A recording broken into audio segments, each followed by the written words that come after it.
Olá, eu sou Janaína Spolidório, professora, criadora de conteúdos didáticos e este é o Origem, podcast que fala sobre a raiz da educação no Brasil e no mundo. Espero que goste do conteúdo que criamos especialmente para você. E vem comigo! Origem. Brown, Pons, Giga. Proelpsis, Origin, Yen. Origem, com Janaína Spolidório. Oi, gente, tudo bem? Bem-vindos a mais um podcast literário pedagógico. E lembrando que o podcast é como se fosse um programa de rádio, então vocês estão nos ouvindo, mas não estão nos vendo. Bom, a gente vai trabalhar hoje, vai mudar um pouquinho, assim, o tipo de podcast que a gente vem trazendo, que tem sido do Netflix, as séries do Netflix, mas hoje a gente deu uma virada aqui total, porque a gente vai trabalhar com um conto super famoso do Lima Barreto.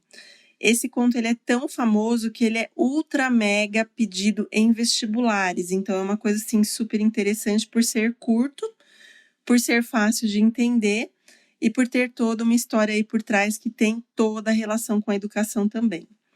O conto se chama O Homem que Sabia Javanês.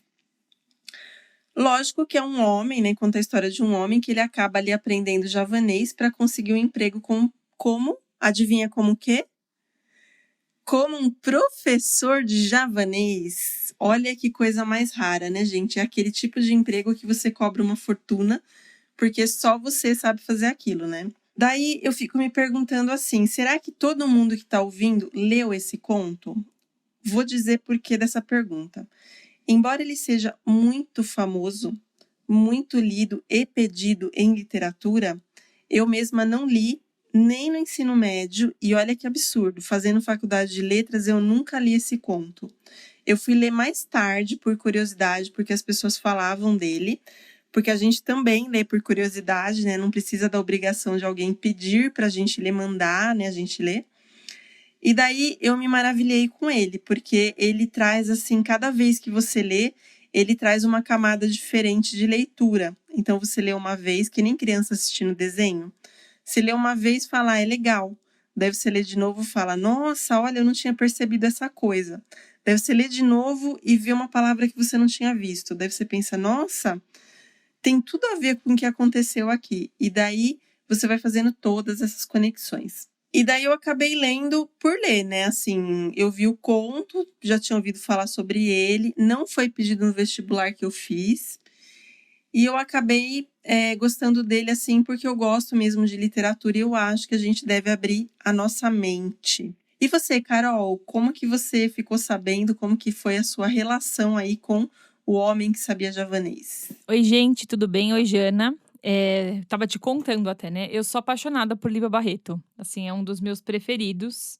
E eu li o conto na primeira vez, eu tinha uns 13, 14 anos. Nem no médio eu tava ainda. Me lembro que foi bem nessa fase. Que eu tive outras coisas marcantes nessa idade. E quem me passava esse livro era a mesma professora que me recomendava outros livros. O nome dela era Célia, linda, maravilhosa. E eu lembro que eu li esse livro, achei o máximo, achei tudo muito confuso e absurdo, mas achei o máximo. A escrita é muito divertida, é muito irônica.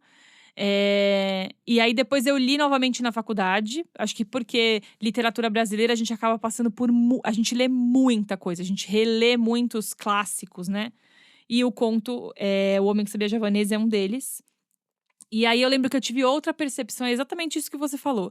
Tive outra percepção do conto e reli recentemente pra gente gravar o podcast, porque sim, pessoas, a gente relê pra não falar besteira aqui pra vocês.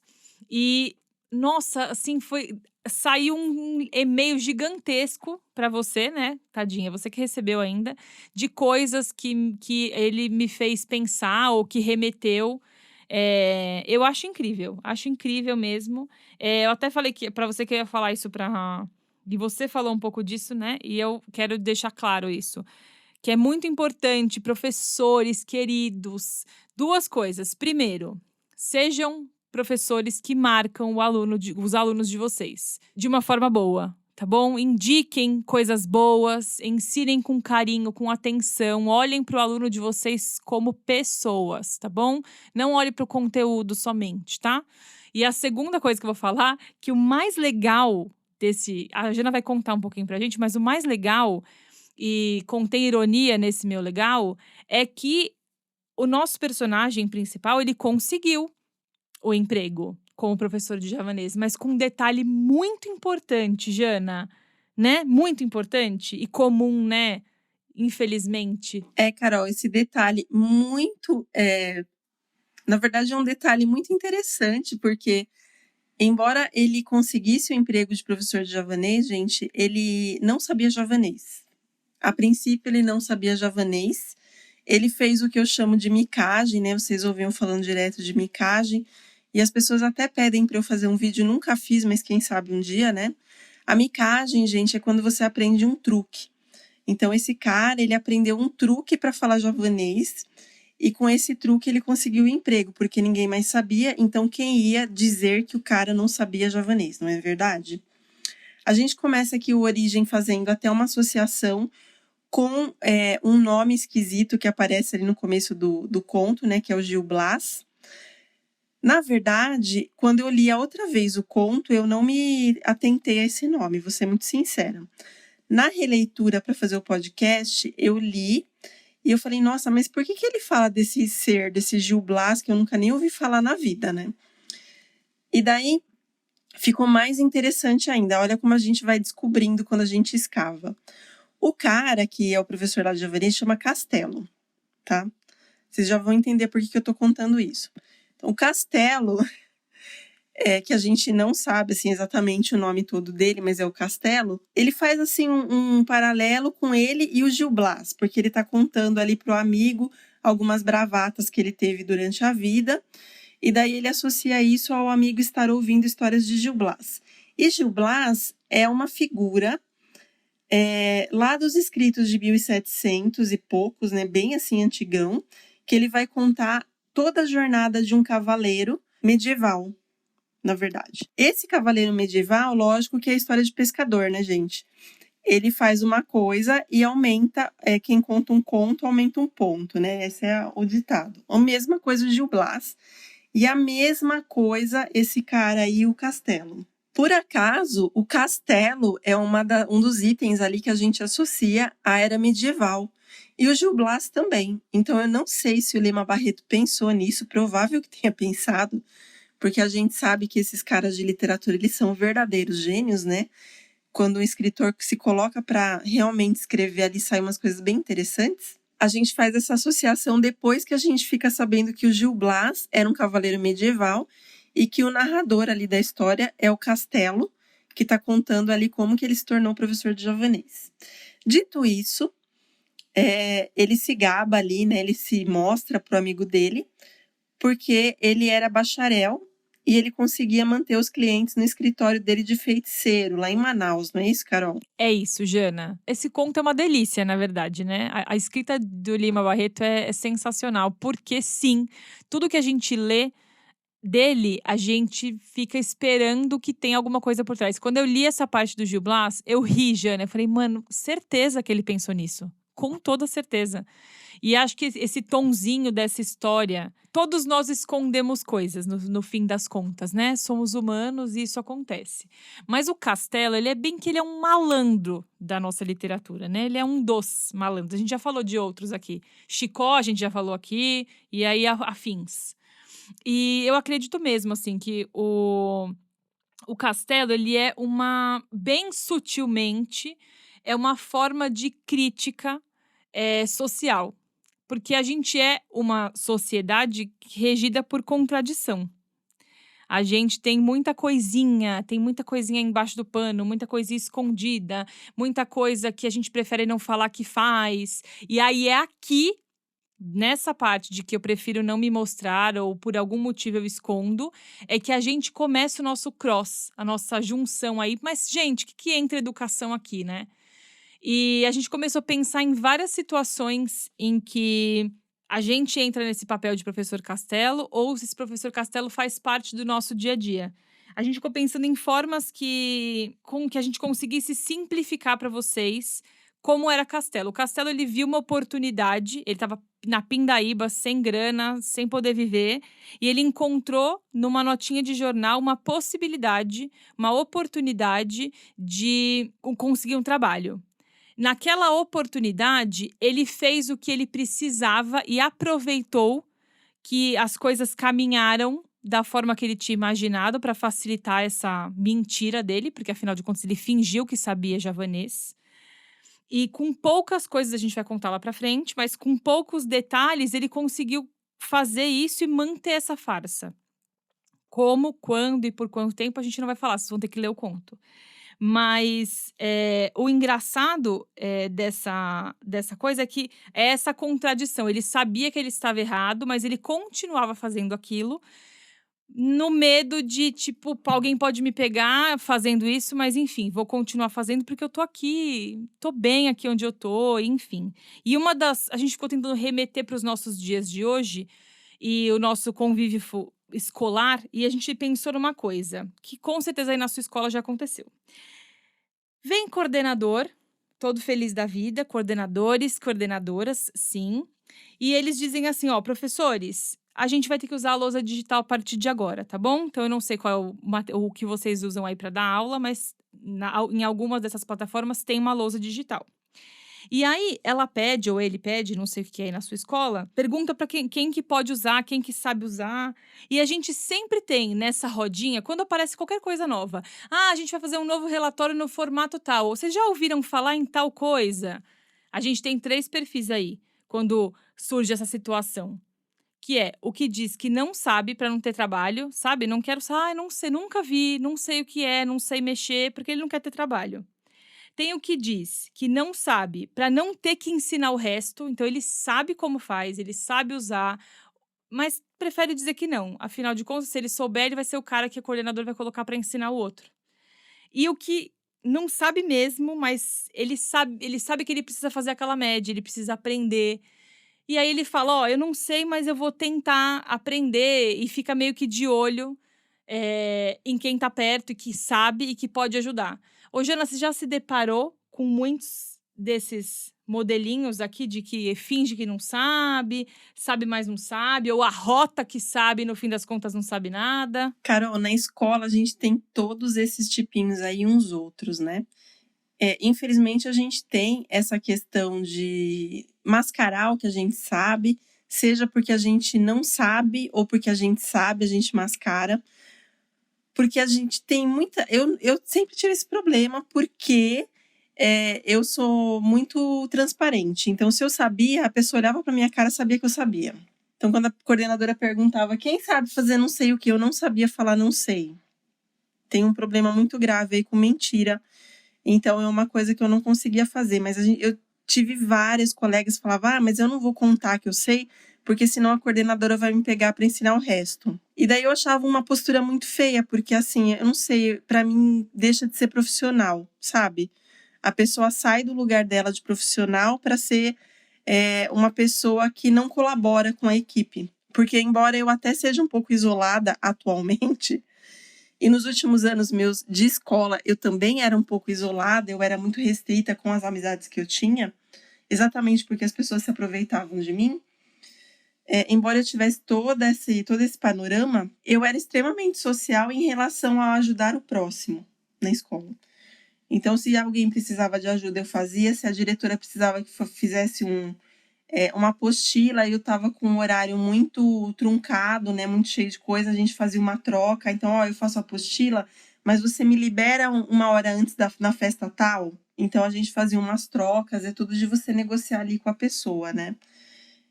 E daí essa recusa a ensinar o outro, eu acho que não é um perfil de professor. Na verdade, não é nenhum perfil de profissional. Deixando claro, logicamente, que ajudar não é fazer as coisas para os outros sem ter uma recompensa, né? Porque, afinal de contas, nós estamos trabalhando, e se a pessoa que pede não espera uma troca, ela também não é uma pessoa legal, né? Então, você faz ali uma troca de favores nesse caso aí. Talvez quando você ensina o resto para usar a lousa digital, você consiga algo da coordenação que seja ou um bônus salarial, né, por aquele o tipo de palestra que você vai dar, alguma coisa assim, um curso, ou você consiga, por exemplo, fazer em horário de aula e fica um auxiliar no seu lugar. Então, uma troca ali de horário também é interessante. E daí você vai fazendo as trocas. Mas esse perfil de falar que sabe ou de falar que não sabe ser mentira é muito frequente. Isso é uma coisa extremamente preocupante. Porque é aquela pessoa que ela atrapalha o resto da dinâmica da escola e ela traz aí uma desvalorização para o nosso trabalho. Ali no caso do Castelo, ele era até feliz, porque como ele era filho único daquele idioma, então ele não tinha nem com quem trocar aí a questão do mascarar, não mascarar, quem vai ensinar quem, porque ninguém sabia mesmo. Então se ele falasse chinês e falasse que era javanês aquilo, o pessoal ia acreditar. Ainda mais na época em que foi escrito o conto, que é um conto bastante antigo, né? Então é uma coisa assim bem interessante de se pensar. Quem na sua escola mascara é aquela, como que chama mesmo? É a duas caras, né? A pessoa tem duas caras. Ela tem a cara que é super amiga de todo mundo e a outra cara que é aquela que eu sou super amiga, mas eu não sei fazer tanta coisa, mas ela sabe sim. E daí vira 3 caras, 4 caras, 5 caras. Daqui a pouco tá vindo o Coringa inteiro. Aqui dá 2 faces, Pinguim, Coringa. Todo mundo dos vilões do Batman aparece na escola, né? Para fazer ali os perfis mal encarados de professores que a gente tem. Então eu já trouxe até o Batman, que nem tava aqui no roteiro, pra... Todo mundo conhece o Batman, né, gente? Pelo amor de Deus. Batman é coisa de velho e de novinho também, então não tem como não conhecer. Porque Batman tinha aqueles antigões que tinha lá o desenho que fazia pou, bum, que aparecia em vez de ter o som, né, aparecia a figura, né, quando um dava um soco no outro, aparecia o quadrinho, pou. E agora a gente tem uns Batman super, né, ecléticos, assim, super diferentões. Até o Robin já matou o Batman no Teen Titans, e assim vai. E a gente tem aí uma seleção, já tô entrando até na Kira Kaiser, achar. Tô até entrando já em outro livro aqui. Mas vamos parar por aqui o Origem 1, né? Porque senão a gente não chega nunca no 3, né, Carol? E vamos pro Origem 2, que é o Brasil. Vai ser super legal, porque fala sobre o Brasil imbecil e burocrático. Origem, com Janaína Espolidório. Gente, eu vou falar agora desse Brasil imbecil e burocrático, que não são palavras minhas, são palavras do Lima Barreto. Na verdade, palavras ali do conto mesmo, né? Que ele fala que assim é o Brasil. E o pior é que continua assim. Vou aproveitar que a gente brincou de Batman ali no final do Origem 1, que nem era para brincar, foi meio espontâneo. E a gente já começou a imaginar até uns professores vestidos de pinguim, 2 caras e coringa na escola. Imaginei eu que a gente precisa mesmo de uma arlequina para tirar esse povo corrupto das escolas, porque não tá dando. Tanto na escola quanto fora dela, a gente tem aí uma porção de cara de pau, né, Carol? Vamos dizer que é cara de pau igual o Castelo. Exatamente. Acho que a gente vai ter que fazer um Origem com a Marvel, tá bom? E depois com DC e com todo mundo, tá bom? Pra ninguém ficar com ciúmes. Você topa? E falando na cara de pau, só pra gente não perder, a Jana terminou falando uma coisa que uma das coisas que ela falou no final me fez pensar, até falei aqui pra ela. Quando a gente lista pessoas, né? Uma pessoa que faz isso, uma pessoa que faz aquilo, aqui mente, aqui esconde, nananã. A gente tem o hábito de sempre pensar e lembrar nomes automaticamente. A gente sempre pensa, nossa, fulano é assim. Nossa, aquela professora é assado. Eu acho que o coordenador é assim, a diretora é assim. Enfim, a gente sempre tem esse hábito de apontar. Mas dificilmente, acho que é um exercício que a gente tem que fazer. Será que a gente se encaixa em algum desses que a gente citou lá no Origem 1? E se a gente se encaixa, em qual deles é e o que a gente pode fazer para mudar isso, né? E aí agora no nosso Origem 2, falando do nosso Brasil imbecil e burocrático, quando você lê essa frase no conto, ela choca, né? Porque é muito forte você pensar assim. Mas ela é. E ele de fato, está imbecil e burocrático, né? E aí eu quero contar para vocês um pouquinho de como o Castelo resolveu fazer, como ele pensou em ser professor de javanês e se tornou efetivamente esse professor de javanês. Então vamos lá, tá? Realiza aí, ó, idealiza aí na sua cabeça. Pensa aí comigo. O cara, Castelo, vê lá no jornal um anúncio escrito: procura-se professor de javanês. Ele estava na pindaíba, como eu disse lá no comecinho. E aí, o que ele fez? Ele foi até uma biblioteca, pediu o livro que tivesse sobre javanês. E aí foi descobrir o que era o javanês, onde fica a ilha de Java. E ele começou a treinar o alfabeto. Começou a pegar uma palavra ou outra e tentar entender aquela língua. Inteligente que era, né? Vamos combinar que ninguém consegue, assim, de um dia para o outro, entender nenhuma língua. Mas ele foi lá e alguma coisa ou outra ele pegou daqueles livros. E pasmem, em 2 dias, impossível, ele se sentiu apto a responder o anúncio e se colocar para fazer essa entrevista, né? Como para esse cargo de professor de javanês. E o mais engraçado então assim, ele se perguntou se ele sabia as letras, uma palavrinha ou outra, e tudo bem. Na entrevista, chegou lá, Barão estava lá, todo feliz da vida. Meu Deus, um professor de javanês. Nunca imaginei que fosse encontrar. E o Barão começa a fazer várias perguntas para ele, onde ele aprendeu javanês. E aí, o que aconteceu? Quando a gente conta uma mentira, para a gente sustentar essa mentira, normalmente a gente vai precisar do quê? De outra mentira. E assim foi com o Castelo. E aí ele inventou uma mentira nada a ver com nada. Ele falou que o pai dele era um malaio. E contou, enfim, toda uma história lá triste. E que ele aprendeu a língua dessa forma, com o pai.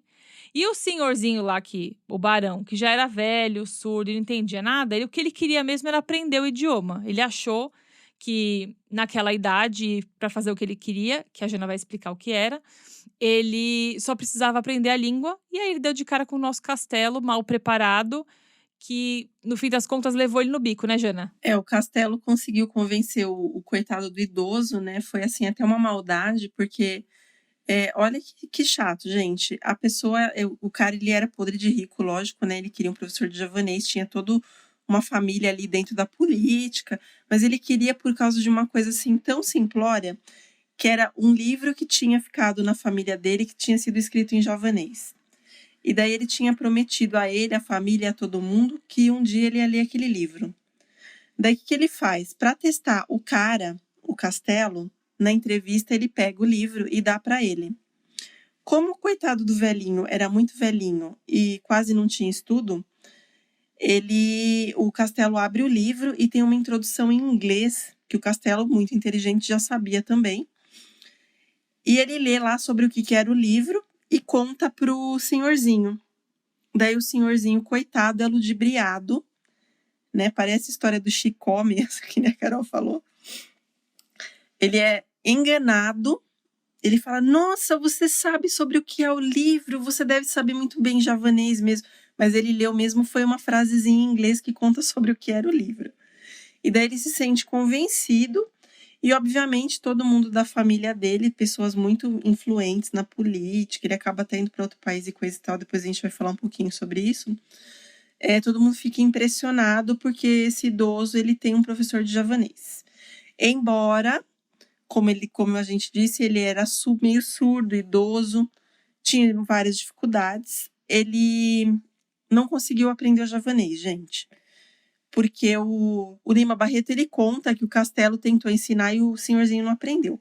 Eu tenho aqui para cá nos meus botões que ele deve ter feito um jeito de ser tão difícil, mas tão difícil, que o senhor não ia conseguir aprender nunca.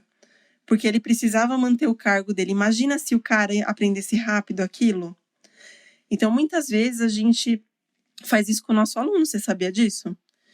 Você fica enrolando, falando palavra difícil, trazendo coisa difícil, o aluno não aprende. E daí ele tem a impressão que você sabe muito mais que ele, e que ele nunca vai chegar no que você tá. Então a gente tem aí essa questão também em relação ao Castelo e o senhor de idade lá, o Barão, a gente vai chamar aqui de Barão, que é mais fácil, né? Sobre como aprender a ler um livro em javanês. No final ele não aprendeu nada e ficou carregando o cara que nem chaveirinho para lá, para cima e para baixo, para poder exibir que ele tinha um professor de javanês. E na escola não acontece diferente, né, gente? Tem aquela pessoa que sempre diz que sabe tudo. Pode ser um professor, pode ser um coordenador, às vezes é até uma pessoa que você menos espera. que você olha para ela, ela parece tão assim simples e simpática, de repente ela começa a se impor ali e assim vai, né?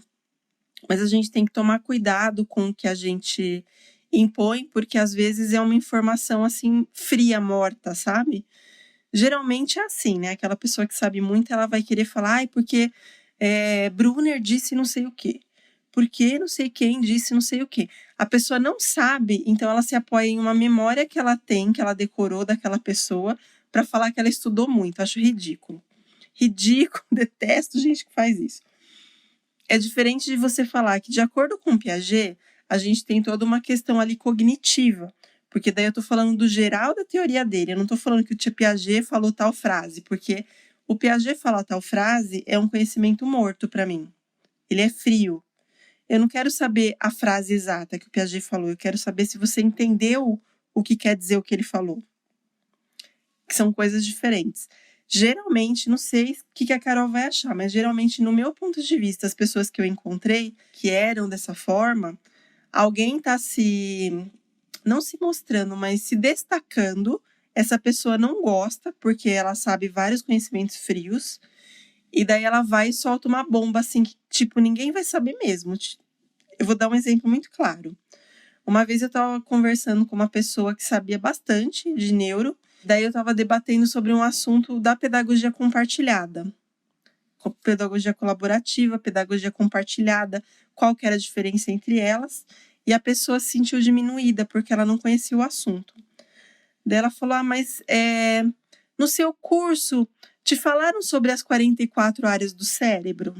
Tipo assim, daí fiquei pensando, mas para que eu vou querer saber o número da área, né? Se eu preciso saber a função.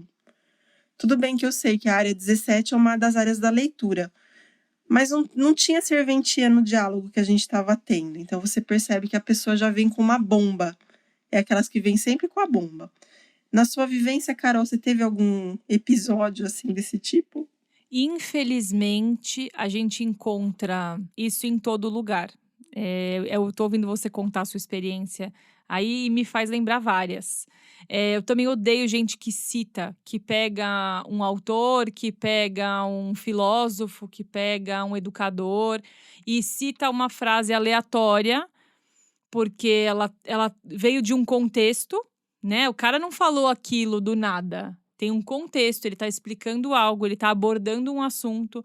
E normalmente esses citadores todos não fazem a menor ideia do que estão falando. E essa é uma sensação ruim, né? E às vezes eu fico pensando, por que será que o ser humano é assim? Porque é o ser humano. Não posso falar, eu não sou assim, nenhum de nós é assim. O ser humano é assim. A gente quer ocupar e estar sempre acima ou sempre à frente de quem tá junto com a gente, né? É triste. A escola, eu não sei por quê, Jana, mas eu sinto muito isso na escola. Eu lembro disso e foi um dos motivos de eu ter saído desse universo. É um ambiente muito difícil. É um ambiente que isso é muito visto. Eu quero provar que eu sei mais que você. E às vezes nem sabe. O que a gente vê de professor com atividade, aplicando atividade, dando uma de castelo, né? Aplicando atividade para a criança sem fazer a menor ideia para que serve aquela atividade, ou o que você está fazendo com o seu aluno, o que acontece na cabeça dele quando ele faz aquela atividade, sabe? Os pontinhos, o pintar, sabe aquela coisa que todas as apostilas têm, todos os professores passam? Por que a gente faz o que faz? Castelo era assim, ele queria ganhar o dinheiro dele, ele queria garantir que o dinheiro ia entrar ali mensalmente, que ele ia ganhar o sustento dele, mas ele não estava preocupado se o Barão ia aprender, se o Barão não ia aprender, e foi o que a Jana falou, provavelmente ele ensinou meio que como dava, porque ele também não sabia, né? Ensinar uma coisa que a gente não sabe é muito complicado, porque normalmente a gente está replicando outro que não sabia, e ele também replicou outro que não sabia, e vira essa bola de neve. Por que, Jana? Eu vou fazer, nem tá no nosso roteiro, mas eu preciso te perguntar, você faz ideia de por que o nosso ambiente escolar, ele não é tão colaborativo a ponto de eu saber algo e me importar em falar, vem aqui, amiguinho, deixa eu te mostrar, ó, eu aprendi. Eu tô com um aluno com a mesma dificuldade que o seu, e eu apliquei essa atividade e ela super funcionou. A gente não faz isso. A gente guarda pra gente, porque a gente quer o mérito, a gente quer a bandeirinha, a gente quer a graça, a gente quer a atenção. Por quê? Eu tô falando de escola, porque obviamente a gente tá aqui, mas dos ambientes. Hoje eu trabalho com comunicação e isso também acontece muito. A gente tem essa necessidade de guardar pra gente o que a gente sabe. Não pensa no coletivo, não pensa que o guardar, eu tô atrapalhando. É o que a gente falou lá no comecinho. O meu guardar atrapalha todo o processo. Não é só o meu aluno, não sou só eu, não sou o meu trabalho. Você faz ideia de por que isso acontece? Bom, tem vários motivos, né? Um deles é a questão da coordenação. Vou ser muito sincera. Eu já fui coordenadora, eu não estou falando mal de coordenador, mas a gente tem uma questão que muitas vezes o coordenador tem pensamento, a gente chama de pensamento vertical, né? Na parte ali de elaboração de materiais. Não sei se tem esse nome na comunicação. Mas o pensamento vertical é quando você é inflexível. Então, de repente, mandaram um coordenador fazer tal coisa e o professor faz diferente. Daí ele não aceita, porque aquilo está diferente do que ele aprendeu ou do que ele espera. Então, tem que fazer daquele jeito, a pessoa é inflexível. Na verdade, eu acho que um quesito, assim, um dos primeiros quesitos de um coordenador seria o pensamento lateral, que é o contrário do vertical, que seria toda essa flexibilidade, novas opções, novos caminhos. Mas, infelizmente, não acontece por uma série de fatores aí. E a gente tem essa questão do professor ter receio de até mostrar o que ele fez e as pessoas impedirem ele de trabalhar. Então, eu acho que isso é uma coisa que leva a não contar. Pelo menos comigo acontecia bastante. Às vezes eu contava depois que eu tinha aprontado, eu contava. Porque as pessoas são muito apegadas a resultado.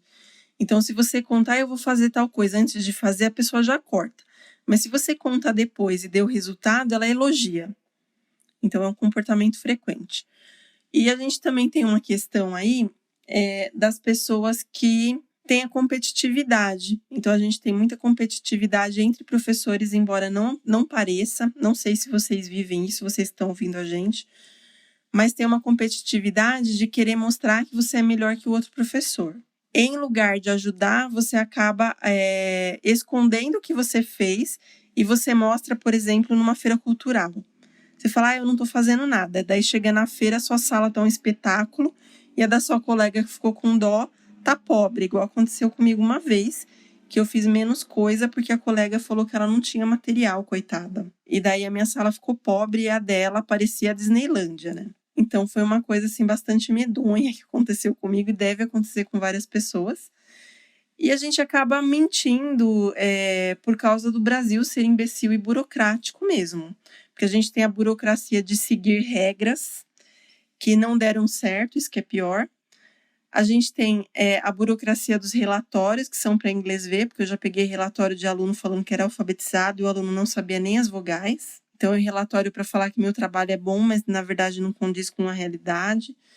E a gente tem a imbecilidade, né? Que em vez da pessoa pegar e começar a fazer novas estratégias, estou falando como um sistema, viu? Não estou falando que seja você, nem eu, nem a sua escola. Como sistema educacional, a gente é imbecil, porque a gente continua cultuando, fazendo um sistema, dando continuidade a um sistema que nunca deu certo. E a gente ainda fica falando que a educação precisa melhorar. Precisa melhorar o quê se ela nunca foi boa? Não consigo entender esse pensamento. Realmente é um Brasil aí, como o Lima Barreto falou, que é imbecil e burocrático. Aliás, se você concorda, sinta-se à vontade para colocar nos comentários, porque a gente gosta de comentário. A gente gosta que vocês falem, porque é só assim que a gente consegue transformar o mundo, né? Quando as pessoas externalizam o que elas pensam. E daí a gente tem tudo isso para falar para vocês, e agora a gente entra num outro patamar aí, no Origem 3, do castelo. O castelo vai virar um reino inteiro agora, né? Origem, com Janaína Espolidório. Pois é, minha gente, a mentira do castelo foi tão longe, mas tão longe, ele foi tão conhecido, tão amado, tão idolatrado, que ele participou de congresso, viajou para a Europa e vocês não acreditam. O cara, nada mais, nada menos, foi nomeado como cônsul em Havana. Surreal, né? Surreal. Mas, mesmo ocupando esse lindo cargo, ganhando seu dinheiro e o prestígio e tudo mais que vem junto com esse cargo, ele ainda assim carregava com ele uma coisa que todo mundo que mente carrega. Medo, né? E o medo de encontrar, e agora, como cônsul, muito mais fácil acontecer, dá de cara com alguém que realmente falasse javanês. Ou alguém que viesse da ilha de Java. Ou um malaio de verdade. Você imagina? Você imagina se dar de cara com alguém assim, ser desmascarado? Então esse era o pavor, era o medo que acompanhava nosso querido castelo, divertidíssimo. Ô Jana, pensando assim, e aí eu sei que você vai falar disso com toda certeza, a gente aqui no nosso... De novo, gente, nosso sistema, achei sensacional a Jana dizer isso. Não estamos chamando vocês de imbecis e nem de burocráticos, tá? Assim como Lima fala que o nosso Brasil é imbecil e burocrático, estamos dizendo que sim, o nosso sistema é realmente imbecil e burocrático. Então, essa pergunta é nesse sentido. Então, em sentido de sistema, a gente tem criado muitos castelos, né? Entre os nossos profissionais, Jana. Como é que faz? Bom, a gente não apenas cria castelos, mas eles brotam do chão, assim parece, né? Porque nas escolas a gente tem ali duas pontas. A gente tem aquele profissional que sabe demais e faz de menos, e tem aqueles que sabem de menos e fazem demais. Os dois são super perigosos, vou contar por quê. Quem sabe demais e faz de menos é aquele que não é um bom profissional mesmo. Aliás, eu acho que esse é pior do que o segundo caso. Porque ele tem condições, ele recebeu uma boa formação porque ele sabe demais, só que ele não tem a motivação de trabalho. Então é aquele que faz exatamente o que lhe pedem. Um exemplo que eu achei sensacional, gente, eu não gosto de futebol, não assisto futebol, só torço na Copa do Mundo e Olimpíada, tá? Mas meu marido gosta de futebol e há um tempo atrás aconteceu um jogo na Argentina, acho que foi do River Plate. E eles estavam sem goleiro nenhum, porque os caras estavam com Covid, né? Foram afastados. O que aconteceu? Uma pessoa, um jogador que ele estava voltando de reabilitação, ele foi goleiro e ele conseguiu fazer o time ganhar. Tamanha foi a garra que ele teve no conjunto. Então eu achei esse exemplo fantástico. Aliás, a gente teve até uma apresentadora de TV, que é a Renata Fã, que meu marido assiste todo dia, né? Que ela apareceu lá na Argentina, ela foi convidada para dar entrevista, porque durante o jogo ela chorou de emoção de ver o quanto o cara se dedicou ao time dele. E eu queria muito que a gente tivesse professores que fossem assim, que sabem demais e conseguem colaborar aí com a questão da educação no Brasil. Porque às vezes a pessoa sabe muito e ela não se dispõe a estar naquele lugar. E no final, esse cara, ele sabia muito ser goleiro, embora ele não fosse. Então, o goleiro não tá, eu jogo em tal posição, mas eu sei fazer também isso, eu posso ajudar o meu time. E ele nem precisava jogar, porque assim, meu reserva, sendo reabilitado, ele tava toda numa condição assim que ele podia falar, não vou jogar. E não, ele falou, não, vamos jogar, o time tá precisando, a gente vai lá em campo e vamos ganhar essa. E eles ganharam. E daí a gente tem o segundo caso, que é aquele que sabe de menos e quer fazer demais. Isso daí, na verdade, eu tenho até pena da pessoa, porque talvez seja aquela pessoa que não teve a formação que deveria, né? Não teve até as condições necessárias para ter uma boa formação. E ela quer fazer muito. Essa dá dó dela, porque assim, muitas vezes ela faz coisa que não deve, são coisas erradas, que não são adequadas ali à situação, do tanto que ela quer ajudar. Né? Então, não é o caso ali do cara que eu falei do futebol, mas é o caso de muitos professores que às vezes ele tem assim, às vezes nem falar ele sabe, mas ele consegue ajudar mais aquela criança do que aquele professor que sabe muito, né? Então, você acaba tendo pena porque ele quer fazer, ele quer ajudar e ele não tem as condições, mas mesmo assim ele persiste, porque alguma contribuição ele vai dar para aquela criança. Os dois são perigosos porque essa criança que está sendo ensinada por esse professor com defasagem, ela pode criar ali uma lacuna eterna na vida dela de aprendizagem. Embora a pessoa tenha vontade, ela não tem o conhecimento.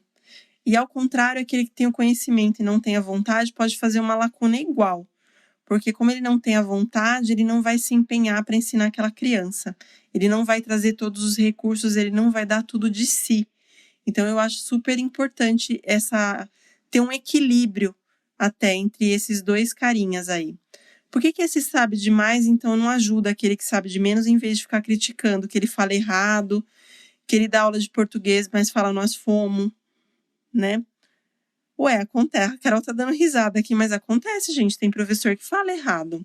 Eu já vi professor falando escrevendo muito errado. Mas em vez de criticar, o interessante é você indicar melhorias para esse professor, né? Por que você não faz um curso tal? Você já pensou em fazer tal coisa, né? Talvez dê certo com a criança. Você não vai fazer, mas você pode dar um conselho para a pessoa, né? Diferente. Então, eu acho que é bem interessante a gente começar a prestar atenção nos consos que a gente tem aí falsos, né? Que, aliás, coisa falsa. Dizem que na China que tem produto falso, né? Mas no Brasil tem profissional falso, isso que é pior. Tô até entrando já em outra coisa que não estava no script, hoje eu tô rebelde aqui. Mas a gente tem aí uma questão muito grave que precisa ser tratada, né? Até uma coisa aí, como eu falei, não é nem reestruturar, é começar do zero o sistema aí educativo. A gente precisa deixar de fechar os olhos para esses consos que a gente cria nas escolas, porque a gente precisa deixar de criar esses chicós, né? Esse povo que fica trapaceando todo mundo e trazer um Brasil mais sério na educação, um Brasil que realmente dê resultados.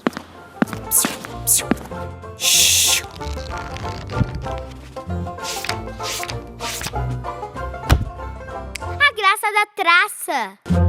Lima Barreto documentou em seus textos algo que viveu na pele. Negro, descendente de escravos, estudou engenharia civil junto a estudantes que faziam parte da elite do país. Segundo ele, todos eles ignorantes e arrotando um saber que não possuem. Conforme anotou, e com o costume de criar obstáculos aos honestos de inteligência, aos modestos que estudaram. A graça da traça. O autor de clássicos como Triste Fim de Policarpo Quaresma, o escritor carioca Lima Barreto, só foi realmente reconhecido depois da morte dele. A vida dele não foi nada fácil, foi bastante sofrida, e ele teve que lidar com a doença do pai e com o alcoolismo. Eu espero que vocês tenham gostado do episódio de hoje. A Carol tá aqui discutindo comigo enquanto eu estou falando se a gente vai fazer DC, Marvel, Comics, até a Disney. Vamos colocar as princesas da Disney aí pra trabalhar um pouco também. E daí, eu espero que vocês tenham gostado, tenham entendido. Se vocês tiverem curiosidade, gente, o conto, ele é gratuito. Vocês podem baixar lá da internet, isso é importante. É super rapidinho, acho que são 8 ou 9 páginas, super espaçadas, assim, os parágrafos. Então, é uma leitura ali de 10, 15 minutos no máximo. Com atenção, uns 40, né? Igual a gente faz, assim, que a gente fica pensando, você precisa de um pouquinho mais. Mas se você tem curiosidade do conto mesmo, é super rapidinho e fácil de conseguir na internet. E daí você pode se deliciar e fazendo esse cross com a pedagogia, enxergando ali no castelo alguns professores que vocês conhecem. Eu tô rindo com a Jana, mas a verdade é que a gente pode ler muitas coisas e ver literatura, o quanto ela é viva, e ver que ela faz a gente pensar e linkar com o nosso dia a dia, com a nossa vida, com os acontecimentos. Só a Jana deu várias ideias hoje, a gente já quer fazer podcast tudo de quanto é coisa aqui. Ela já falou do Batman, ela falou da Arlequina, ela falou de tudo. Ela tá doida, hoje ela tá rebelde. Muito obrigada. Vocês podem baixar o livro. Eu vou deixar o site, a gente vai deixar o site aqui embaixo para vocês, mas é domíniopublico.gov.br. Todas as literaturas brasileiras que nós usamos nesse podcast, nesse e nos outros episódios, tem nesse site, tá bom? A gente vai deixar aqui embaixo para vocês. Foi um prazer. Espero que vocês se divirtam. Espero que vocês leiam o conto. E um beijo, até a próxima. Orihe. Brown. Cons. Tiger. Proelpsis. Origin. Ien. Origem, com Janaína Espolidório.